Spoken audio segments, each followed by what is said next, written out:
Dans la foi, il y a la croyance, mais dans la croyance, il n'y a pas la foi. Je vais te montrer, puisque tu veux me... hier, je t'ai montré les bénéfices de la sanctification. Je vais te montrer aujourd'hui là les marques de la foi. Les marques. Quand tu vois une voiture, tu vois sa marque. Tu sais que ça, c'est Mercedes. Il n'y a même pas à douter. La foi, quand elle est là, il y a des marques claires et nettes. On ne peut pas douter. Ne te fâche pas quand on t'appelle incrédule. Incrédule, ce n'est pas par rapport à croire en Dieu. Les démons croient en Dieu, mais ils sont incrédules. Il faut beaucoup lire la Bible, il faut lire la Bible. Sinon, c'est des problèmes. Parce que vous prenez des messages des uns des autres, des gens qui ne sont pas matures, ils ne savent pas qu'est-ce que la foi. Ils vous viennent et vous disent, bon frère, ayez la foi. Mais c'est ça qui s'est passé dans les années 1960 à 70. Il y a eu tellement de scandales de foi aux États-Unis que les gens se demandent qu'est-ce qu'ils se posent. Non, la foi, c'est de faire ceci, de faire. La foi n'est pas faire. La foi ne commence pas par faire. Toujours c'est être. Avant de faire. Un jeune évangéliste, je vous ai déjà raconté ça, il prêchait sur la foi. Les foules, les gens déchiraient leurs morceaux de tente, disent qu'avec ça, là, si tu donnes ça, tu auras telle chose. Mais tout le monde croyait à ça, jusqu'à ce qu'il y a eu beaucoup de cadavres, il y a eu beaucoup de scandales. Jusqu'à les gens ont dit, mais c'est la presse qui a commencé à soulever la question. Votre affaire de foi, là, mais pourquoi ça ne marche pas? Les gens aiment accourir à des choses spectaculaires. Ce jeune évangéliste a dit que lui, il est un prédicateur de foi.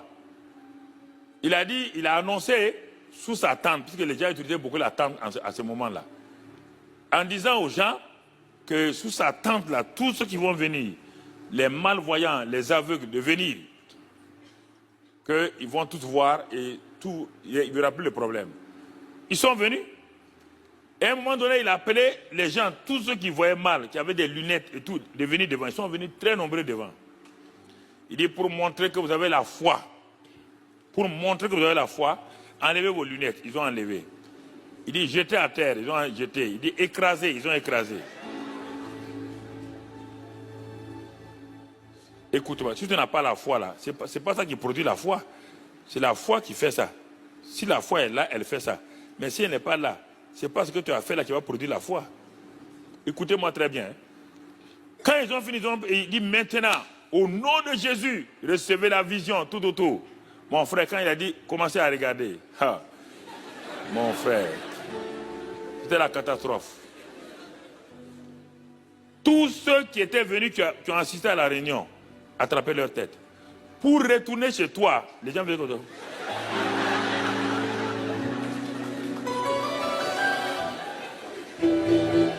Cette semaine-là, les vendeurs de lunettes ont dit, si on a 2 évangéliques comme ça par mois, nous serons des milliardaires. Oui. Ils ont dit, hey, prie qu'il y ait des évangéliques comme dans la ville. Là. Et ils vont être milliardaires. Parce que la semaine là, les cabinets de jours étaient remplis par des clients. Plein de gens sont morts. Un de nos jeunes évangélistes, il y a plusieurs années, avant que nous on commence le ministère, c'était un homme qui donnait l'espérance beaucoup au Burkina. Il est tombé malade avec une dysenterie amébienne. Nous lui avons dit, mais nous on démarrait le ministère. Hein. Tout le monde, on l'admirait. On lui a dit, mais va à l'hôpital. Il est pas à l'hôpital. On l'a forcé à aller à l'hôpital. Mais il dit que lui, il n'avale aucun médicament. On lui a dit non. Ça, c'est pas la foi. Il faut prendre les médicaments. 2 jours. Or, la dysenterie amébienne fait des dégâts à l'intestin. Au bout de 3 jours, il est mort comme ça, bêtement. Tout le monde, le corps évangélique a regretté. Il dit non, la foi, Dieu va me guérir. Non, ça, c'est pas la foi. Ce n'est pas la foi. La foi n'est pas de dire je ne prends pas mes médicaments. Donc, au revoir mon frère. Ah oui, mais c'est ça. Qui t'a dit? c'est Dieu ou c'est... Tu ne confonds pas la croyance mentale avec la foi.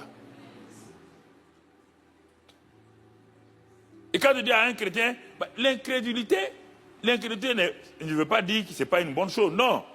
L'incrédulité veut dire que devant cette situation-là, il faut la foi au moment net. Tu ne vas continuer à vivre avec ta croyance, il n'y a pas de problème. À tous ceux qui ont cru, Dieu leur donne le pouvoir. Je crois en Jésus, ça me donne de vivre comme... Mais maintenant, devant les problèmes qui sont devant moi, je passe de la croyance à la foi. Et ça ne vient pas de moi, ça vient de Dieu.